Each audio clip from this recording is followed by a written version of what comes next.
El Evangelio de Cristo fue suprimido, no escuchado, desde el primer siglo hasta la actualidad. Por ventura, parece lógico que, habiendo sido dotada la humanidad de poderes mentales tan asombrosos, más de la mitad de los pobladores del planeta sean analfabetos y estén viviendo en la más abyecta pobreza, desnutridos y en condiciones higiénicas subhumanas. ¿Tiene sentido que exista un país de 26 millones de personas donde únicamente un 3% de sus habitantes pueden leer y escribir y donde el ingreso anual promedio es de $69 por año?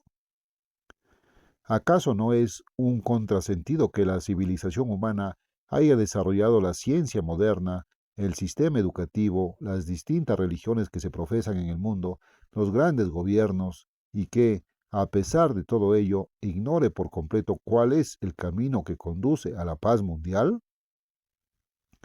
Ni la ciencia, ni la cultura, ni la religión, ni el gobierno puede decirnos qué es el hombre. ¿Para qué fue puesto sobre la tierra? ¿Cuál es el propósito de la creación? ¿O cuál será nuestro destino final y la forma en que vamos a alcanzarlo? ¿Hay alguna explicación razonable para que la humanidad, capaz de hazañas casi increíbles, tenga que soportar tantos sufrimientos, problemas y males? ¿Fue acaso el Creador, Dios Todopoderoso, quien decidió que las cosas fueran así? Es posible que le echemos la culpa a la naturaleza humana. Pero ¿acaso creó Dios al hombre con tal perversa naturaleza para que fuera atormentado? Ya es hora de que aclaremos este misterio. Es tiempo de que comprendamos y sepamos las respuestas a estas supuestamente incontestables preguntas que parecen desconcertar al pensamiento humano. ¿Cuál es el conocimiento más necesario? Es el conocimiento de lo que el hombre es, del propósito para el cual fue puesto sobre la tierra y de la forma de cumplir ese propósito. Es el conocimiento del camino que lleva a la paz mundial, a la paz entre individuos, grupos y naciones, el conocimiento de las causas de todos los problemas y males que afligen al mundo y de las soluciones a esos problemas. Es el conocimiento de los verdaderos valores, de lo que es importante y de lo que no lo es. Esa es la dimensión que falta en el conocimiento humano. Fíjese en la situación tal y como se encuentra en la actualidad, en nuestro presente dinámico siglo XX.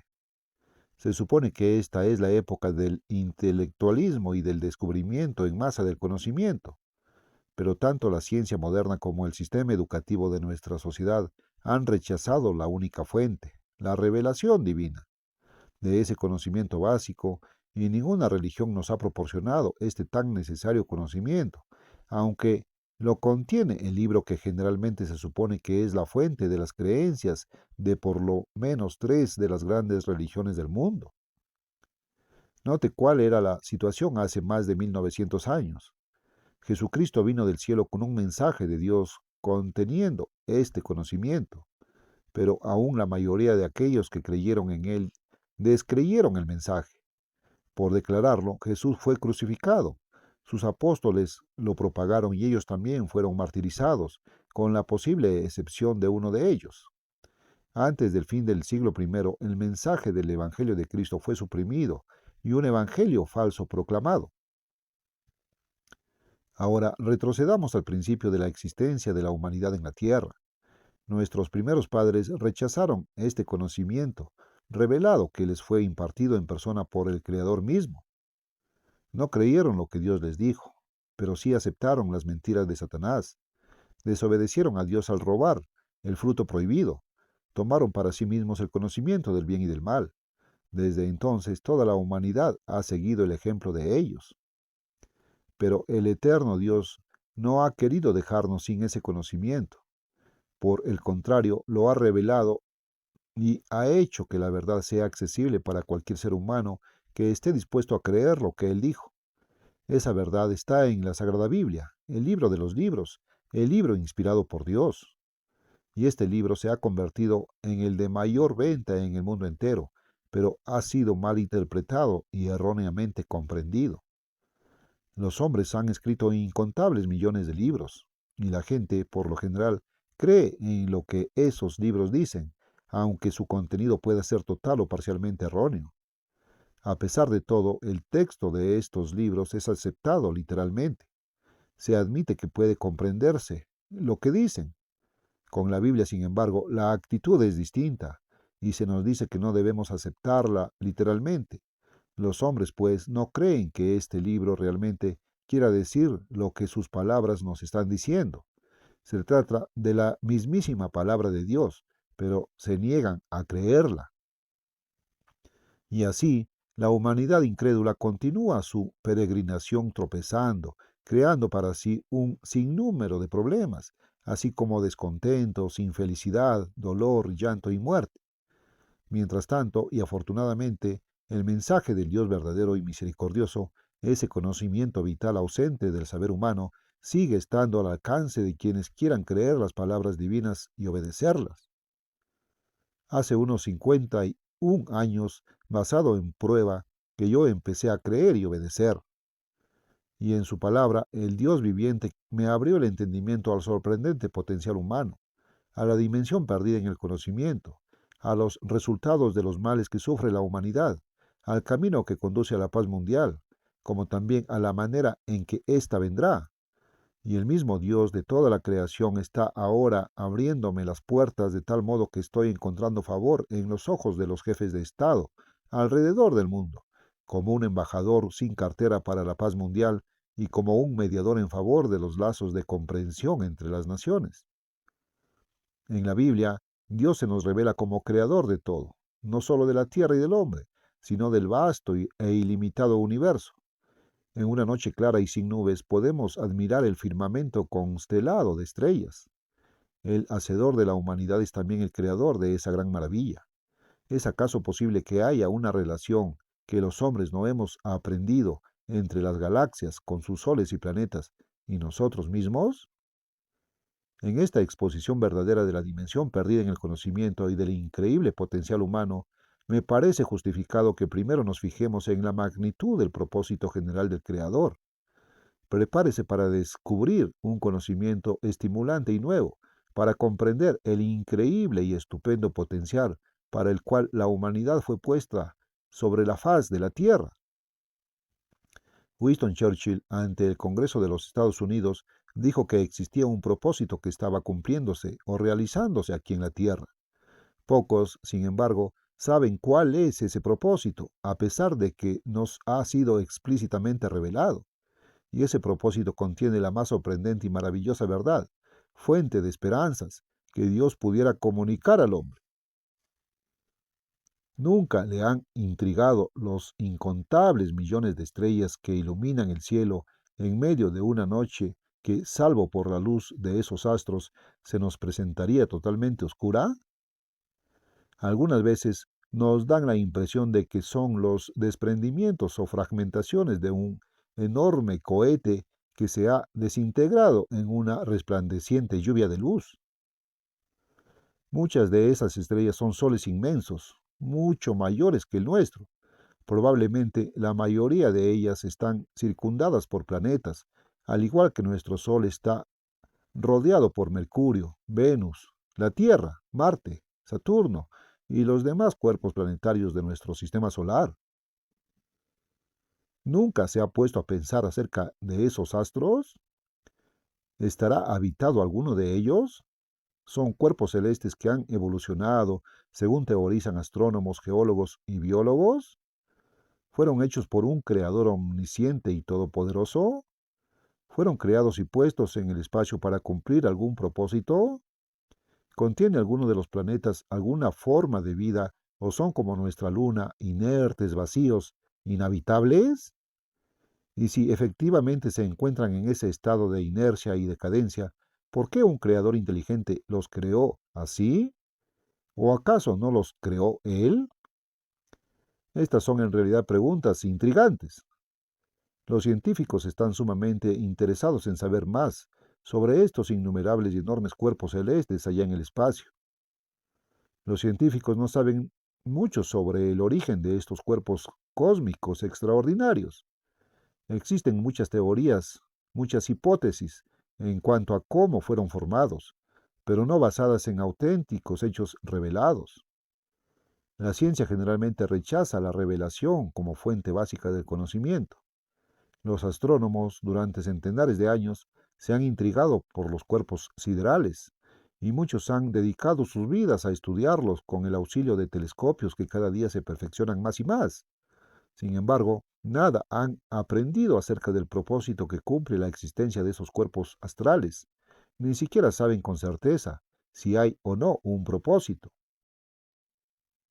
En Pasadena, California, a corta distancia del Centro Universitario Ambassador, está el mundialmente famoso Laboratorio de Retropropulsión, conocido en lengua inglesa por las siglas JPL, Jet Propulsion Laboratory, operado por el Instituto de Tecnología de California y dedicado principalmente a proyectos espaciales auspiciados por el gobierno norteamericano.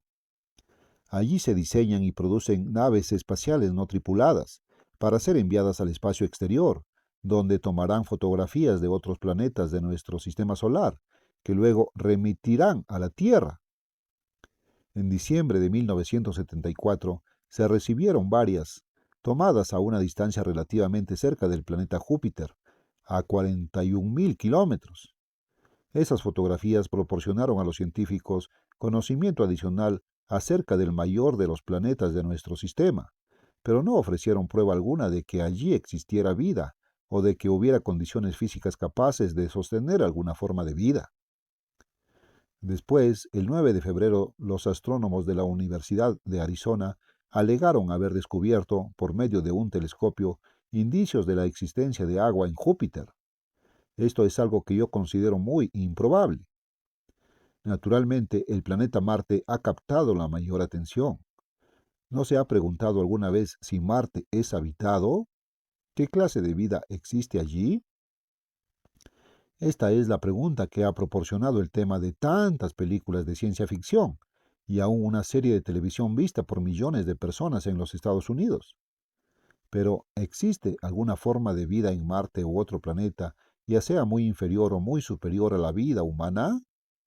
La ciencia no tiene una respuesta concluyente que ofrecernos, pero las fotografías recopiladas hasta ahora de Marte, Venus, Júpiter y Saturno, a distancias mucho menores que las que hay entre la Tierra y esos planetas, indican una total ausencia de vida y de condiciones físicas capaces de sostenerla. Se había planeado que la no tripulada nave espacial Viking llegara a Marte para el 200 aniversario de los Estados Unidos como una nación. Dicha nave espacial, en apariencia semejante a un enorme juguete construido de diversas partes, había sido creada por el Laboratorio de Retropropulsión en Pasadena, California. El Viking fue equipado para enviar fotografías desde la mismísima superficie del planeta Marte. En realidad, el Viking llegó a Marte el 20 de julio de 1976. El laboratorio de retropropulsión, operado como un proyecto gubernamental, pero una división del Instituto de Tecnología de California, se encuentra a corta distancia de nuestro auditorio Ambassador en Pasadena. Los científicos de dicho instituto habían convenido en transmitir las primerísimas fotografías que llegaran de Marte a la pantalla del auditorio Ambassador para que un público no relacionado con ellos pudiera ver esas fotos pioneras. Naturalmente que estas transmisiones de las primeras verdaderas fotografías de un planeta más lejos que nuestra Luna fueron de un interés muy especial para mí, no solamente por la importancia de ser las primeras fotos, sino porque el auditorio Ambassador había sido diseñado y construido bajo mi dirección personal. Varias personas se pasaron la noche sentadas en el auditorio. Yo personalmente, en comunicación con los científicos del laboratorio de retropropulsión, llegué al auditorio a eso de las 4:50 de la mañana. Las primeras fotos empezaron a aparecer en la gran pantalla como a las 5:10 de la mañana. Las fotos nos muestran claramente lo que precisamente es revelado en la palabra de Dios. Romanos 8 del 19 al 23. Marte es toda desolación y deterioración. No hay evidencia alguna de vida, o de condiciones que puedan sostener vida alguna. Todo indica hasta ahora que nuestro planeta es el único donde existen condiciones materiales propicias a la vida. Otros, como nuestra luna, parecen ser cuerpos celestes muertos, inertes, vacíos. Nuestra Tierra es parte del sistema solar, que a su vez es parte de la galaxia conocida como Vía Láctea. Hay muchas otras galaxias más allá de nuestra Vía Láctea. Se extienden a distancias espaciales tan vastas que la mente humana no puede concebirlas en términos del sistema métrico decimal o del sistema inglés de medidas de longitud, sino solamente en años luz. Sin embargo, a pesar de lo poco que la ciencia sabe acerca del universo ilimitado, la revelación sí nos da la más sorprendente información acerca del mismo. El primer versículo en la palabra escrita de Dios dice: En el principio creó Dios los cielos y la tierra, y el rey David del antiguo Israel, cavilando acerca de las estrellas, fue inspirado para decirnos que Dios las había creado. David fue inspirado a escribir estas palabras: Oh eterno, Señor nuestro, cuán glorioso es tu nombre en toda la tierra. Has puesto tu gloria sobre los cielos. Cuando veo tus cielos, obra de tus dedos, la luna y las estrellas que tú formaste, digo, ¿qué es el hombre para que tengas de él memoria? Salmos 8, versículos 1, 3 y 4. Es posible, sin embargo, que a David no se le reveló la verdadera relación entre el hombre y los astros espaciales, ya que continúa diciendo: le has hecho poco menor que los ángeles, y lo coronaste de gloria y de honra. Le hiciste señorear sobre las obras de tus manos. Todo lo pusiste debajo de sus pies, ovejas y bueyes, todo ello, y asimismo las bestias del campo, las aves de los cielos y los peces del mar. Oh eterno, Señor nuestro, cuán grande es tu nombre en toda la tierra. Salmos 8, del 5 al 9. En el pasaje que acabamos de citar, David está limitando el dominio del hombre al presente, el dominio que Dios dio a la humanidad en el momento de la creación del hombre. La tierra en sus partes sólidas, la atmósfera de la tierra y las aguas y los mares. Génesis 1, del 26 al 28. Esos son los dominios que el hombre tiene ahora. Pero en el Nuevo Testamento, escrito mucho después, se nos revela mucho más. En la epístola de Pablo a los Hebreos leemos: porque no sujetó a los ángeles el mundo venidero, acerca del cual estamos hablando. Hebreos 2.5. El tema del contexto es el mundo venidero. Hay solo una tierra, pero la Biblia nos habla de tres mundos, edades o civilizaciones sobre la tierra. El mundo antiguo, el mundo antediluviano que comprende de Adán hasta Noé, el presente siglo, mundo malo, que va desde el diluvio hasta la segunda venida de Cristo, aún por ocurrir, y el mundo venidero, que comenzará con la segunda venida de Cristo y el establecimiento del reino de Dios. Este versículo menciona a los ángeles como si el mundo hubiera sido puesto bajo ellos. De hecho, en el comienzo mismo de la epístola a los Hebreos, se nos habla de Cristo y de los ángeles, y de la relación de los ángeles con los humanos. Esto será explicado más adelante. Pero nótese el tema general de que aquí nos habla Pablo, el mundo venidero, acerca del cual estamos hablando, es decir, no la era presente que ahora está acercándose rápidamente a su final. Y en el versículo 6 leemos: pero alguien testificó en cierto lugar diciendo. Y entonces Pablo cita solamente los primeros 6 versículos del Salmo 8 de David. En este salmo, David continúa mostrándonos específicamente que Dios ha colocado ahora bajo el dominio del hombre la tierra sólida, la atmósfera de la tierra, es decir, el aire, y el mar. Mucho más tarde, sin embargo, Pablo es inspirado a continuar sobre algo radicalmente diferente, sobre algo que ha de ocurrir en el mundo venidero. Este conocimiento revelado del propósito de Dios para la humanidad, del increíble y sorprendente potencial humano, deja perpleja a la imaginación. La ciencia nada sabe al respecto que yo sepa, ninguna religión lo revela, e indudablemente el sistema educativo de este mundo lo ignora por completo. Sin embargo, es lo que Dios dice que ha preparado para aquellos que le aman. 1 Corintios 2, 9, 10. Ya he dicho que Dios reveló conocimiento indispensable a nuestros primeros padres, pero ellos no creyeron lo que Él dijo. Unos 4000 años más tarde, Jesucristo se encontraba en la tierra con un mensaje directo de Dios el Padre, revelando el mismo indispensable conocimiento, pero solamente un puñado, 120, de personas creyeron lo que él dijo, aunque muchos profesaron que creían en su persona. Juan 8, 30-31, 37-38, 40, 45-46. En la actualidad, la ciencia, la religión y el sistema educativo de este mundo aún no creen lo que dijo Jesús. Explicaré esto y el por qué un poco más adelante, pero muchos de estos correlacionados puntos no pueden ser explicados al mismo tiempo. Veamos qué dijo Pablo a los hebreos inmediatamente después de haberles citado el Salmo 8 de David. Todo lo sujetaste bajo sus pies, los pies del hombre, porque en cuanto Dios le sujetó todas las cosas al hombre, nada dejó que no sea sujeto a él. Hebreos 2:8. ¿Es posible que Dios haya querido incluir todas las cosas, nada excluido? En otras palabras, para aquellos que están prestos a creer lo que Dios dice, el mismo Creador nos está señalando que Él ha decretado que el universo entero, con todas sus galaxias, con sus innumerables soles y planetas, todo, sea puesto bajo dominio del hombre. Pero espere un momento.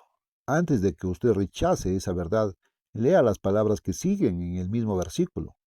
Pero todavía no vemos que todas las cosas, el universo ilimitado, le sean sujetas al hombre. Recuerde que ya antes vimos en el versículo 5 que Pablo está hablando del mundo venidero, no del mundo presente. Y en este, ¿qué es lo que vemos? Pero vemos a aquel que fue hecho un poco menor que los ángeles, a Jesús, coronado de gloria y de honra, a causa del padecimiento de la muerte. Ningún otro hombre, con excepción de Cristo, ha sido aún coronado de gloria y de honra. Pero vemos que Cristo sí ha sido coronado ya. Y continuando la lectura vemos, porque convenía a aquel por cuya causa son todas las cosas, el universo entero, y por quien todas las cosas subsisten, que habiendo de llevar muchos hijos a la gloria, perfeccionase por aflicciones al autor de la salvación de ellos. Por lo cual, Cristo no se avergüenza de llamarlos hermanos. Versículos 10 y 11. En otras palabras, los cristianos que tienen el Espíritu de Dios son coherederos con Cristo para heredar todo lo que Jesús ya ha heredado. Jesucristo está ya en la gloria, ha heredado ya el universo entero, lo sostiene con su poder. El hombre, si se convierte, si tiene el Espíritu Santo de Dios, Romanos 8:9, es ahora tan solo heredero, no todavía poseedor. Pero Cristo, que ya ha sido coronado con gloria y honor, sí es ya un poseedor, es decir, ya ha heredado. Veamos el comienzo mismo de la epístola a los Hebreos. Dios, en estos postreros días, nos ha hablado por el Hijo, a quien constituyó heredero de todo, del universo entero, y por quien asimismo hizo el universo, el cual siendo el resplandor de su gloria y la imagen misma de su sustancia, y quien sustenta todas las cosas, el universo entero, con la palabra de su poder. Versículos del 1 al 3. El Cristo viviente ya está sosteniendo el universo entero con su divino e ilimitado poder. El mismo pasaje continúa mostrando su superioridad sobre los ángeles, ya que Cristo es el Hijo de Dios, engendrado y nacido. Los ángeles solo son seres individualmente creados.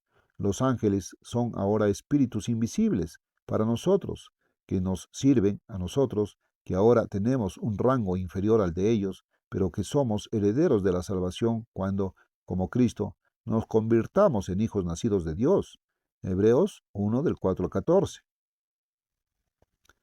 Relacionemos ahora todo lo anterior con lo que se nos revela en el capítulo 8 de la epístola a los Romanos, capítulo en el cual Pablo nos habla de Cristo como Hijo de Dios, para que Él sea el primogénito entre muchos hermanos.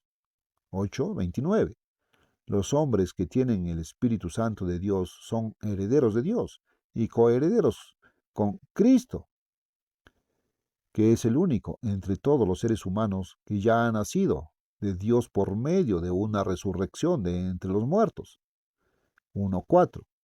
Él es el primer miembro de la familia humana que ya ha nacido dentro de la familia de Dios, dentro del reino de Dios. Es nuestro pionero, nuestro predecesor. Lo seguiremos cuando llegue la resurrección de los justos, al retornar Cristo a la tierra con todo poder y suprema majestad. En Romanos 8, del 9 al 11, se nos dice que si tenemos dentro de nosotros el Espíritu Santo de Dios, somos sus hijos engendrados. Pero si no lo tenemos adentro, entonces nada somos de Él. No somos cristianos en lo absoluto. Pero si tenemos el Espíritu de Dios que crece dentro de nosotros y nos dirige, entonces seremos levantados de la muerte por su Espíritu. O si estamos vivos, al tiempo de la segunda venida de Cristo, seremos cambiados de mortales a inmortales. Y continúa diciendo Pablo, porque todos los que son guiados por el Espíritu de Dios, estos son hijos de Dios. El Espíritu mismo da testimonio a nuestro espíritu de que somos hijos de Dios, y si hijos, también herederos, herederos de Dios y coherederos con Cristo, si es que padecemos en esta vida juntamente con Él, para que juntamente con Él seamos glorificados.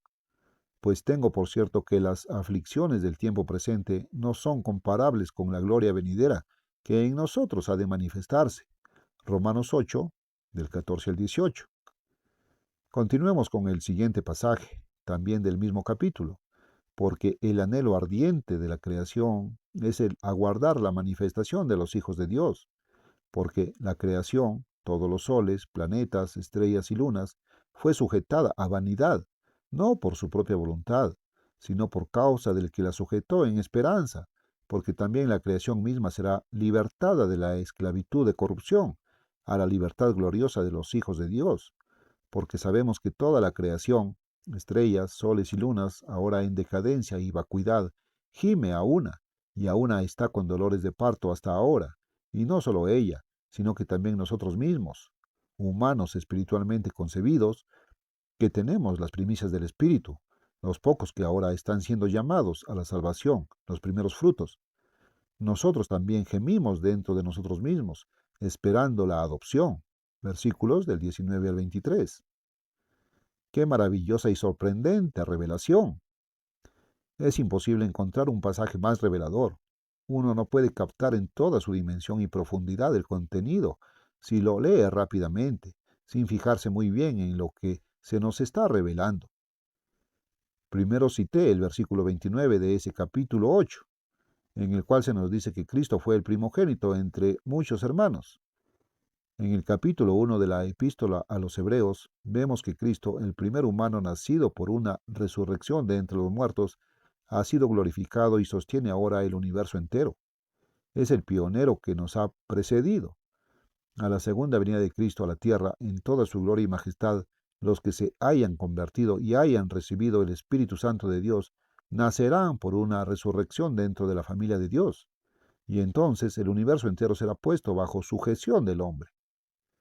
Y en Romanos 8 se nos ha dicho que, si poseemos el Espíritu de Dios y somos dirigidos por Él, seremos elevados al nivel de composición espiritual e inmortalidad dentro de la familia de Dios, al igual que ocurrió con Cristo, después de su resurrección, en el año 31 de la era cristiana. Ahora retrocedamos al versículo 19, porque el anhelo ardiente de la creación es el aguardar la manifestación de los hijos de Dios. Esta manifestación se producirá al momento de la resurrección, cuando los que actualmente somos humanos nos convirtamos, ya sea por una resurrección o por un cambio instantáneo de carne mortal a inmortalidad espiritual, en hijos de Dios. Tratemos ahora de comprender todo esto. ¿Por qué habría de estar toda la creación aguardando con anhelo ardiente la manifestación de los hijos de Dios? Los versículos que siguen nos describen un universo lleno de planetas en decadencia y vacuidad, como si ahora estuviesen en ese estado de inercia y muerte, pero en esperanza de algo distinto. Porque también la creación misma, el universo entero incapaz ahora de sostener vida, será libertada de la esclavitud de corrupción, a la libertad gloriosa de los hijos de Dios. ¿Cómo cayeron todos esos planetas en la esclavitud de la corrupción? Seguramente Dios no los creó así. ¿Cuál pudo haber sido la causa de esa esclavitud? ¿Fue este el estado en que Dios creó esos cuerpos celestes? Según leemos en la palabra de Dios acerca de la creación divina, vemos que tiene que haber sido una creación perfecta. La tierra fue creada como una perfección de gloriosa belleza. Los hechos relativos a esto último se expondrán en el capítulo 4. Veremos cómo los ángeles poblaron la tierra antes de la creación del hombre. Los ángeles, quienes fueron perfectos desde la creación hasta que en ellos surgió el desgobierno y la iniquidad, provocaron que toda la superficie de la tierra cayera en un estado de corrupción, confusión y vacuidad, como veremos más adelante. ¿Podría el universo entero haber sido creado con la capacidad de sostener vida? No se nos dice específicamente por revelación en la palabra de Dios si fue así o no, pero lo que sí se nos dice nos ayuda a ver más claramente la razón por la que Dios decidió crear al hombre. Veamos este otro pasaje en Romanos 8:22, porque sabemos que toda la creación gime a una, y a una está con dolores de parto hasta ahora. Considere que la creación está siendo comparada con una madre que está a punto de dar a luz un hijo. Es como si la creación fuera la madre y Dios el Padre. De todos modos, la médula misma de todo el pasaje es esta. Cuando nosotros, seres humanos convertidos a la verdad, nazcamos de Dios y tengamos entonces el poder y la gloria del Creador, vamos a hacer lo mismo que hizo Dios cuando la tierra estaba desordenada y vacía. Génesis 1:2, de las palabras hebreas tohu y bohu. Cristo, que renovó la faz de la tierra, Salmo 104:30, estaba renovando lo que había sido destruido por la rebelión de los ángeles pecadores. Lo que estos pasajes maravillosos implican e indican va mucho más allá de las específicamente reveladas. Pero para captar plenamente el mensaje del reino de Dios se requieren muchos capítulos más como este, pues se trata de un tema que lo abarca todo. Este pasaje indica precisamente lo que los astrónomos y la evidencia científica señalan. Los soles son bolas de fuego que emiten luz y calor, pero los planetas, con excepción de la Tierra, se encuentran en un estado de muerte, corrupción y vacuidad, pero no para siempre, sino que en espera de que los humanos, convertidos a la verdad divina, nazcan como hijos de Dios, dentro de la familia de Dios, que es la que forma el reino de Dios. El Evangelio de Cristo fue el anuncio del reino de Dios, y lo que ahora estoy mostrándole es que ese Evangelio, el Evangelio del reino de Dios, realmente incluye todo este conocimiento. Inclusive el universo entero va a ser gobernado por nosotros, quienes, con Dios el Padre y con Cristo, formaremos el reino de Dios. Dios es, ante todo, creador, pero también es gobernante, y también es educador o maestro, que revela el conocimiento que está más allá de los límites de la naturaleza humana. Ponga en relación todos los textos bíblicos que he citado en este capítulo y comenzará a darse cuenta de cuál es el increíble potencial humano. Nuestro potencial es nacer dentro de la familia de Dios y recibir el poder total. Se nos ha de dar jurisdicción sobre el universo entero. Pero, ¿qué haremos entonces? Estas escrituras indican que impartiremos vida a miles de millones de planetas muertos. Seremos creadores bajo la dirección y las instrucciones de Dios. Seremos gobernantes por toda la eternidad. En Apocalipsis 21 y 22 leemos que no habrá dolor, ni sufrimiento, ni mal, porque habremos aprendido a escoger los caminos de Dios. Será una vida eterna de logros y realizaciones en la que constantemente estaremos anticipando con inmensa alegría nuestros proyectos creativos y celebrando aquellos ya logrados, con la finalidad que nos dará el contemplar lo que ya hemos hecho. Nunca nos vencerá la fatiga y estaremos siempre llenos de vitalidad, dinamismo, vigor, poder y fuerza exuberante. ¡Qué maravilloso potencial! Pero, ¿por qué Dios ha querido proponerse todas estas cosas? Todavía queda mucho por revelar. Con este capítulo, unido a los dos anteriores, apenas hemos iniciado la explicación del verdadero Evangelio. ¿Por qué este Evangelio fue combatido? ¿Cuál es la causa de toda la miseria y el sufrimiento humanos? ¿Cuál es, a fin de cuentas, el origen del mal? ¿Cuál es el origen y la fuente de la naturaleza humana ¿Y cómo podrán los humanos deshacerse de ella? ¿Por qué fue el hombre hecho mortal de sustancia material procedente de la tierra?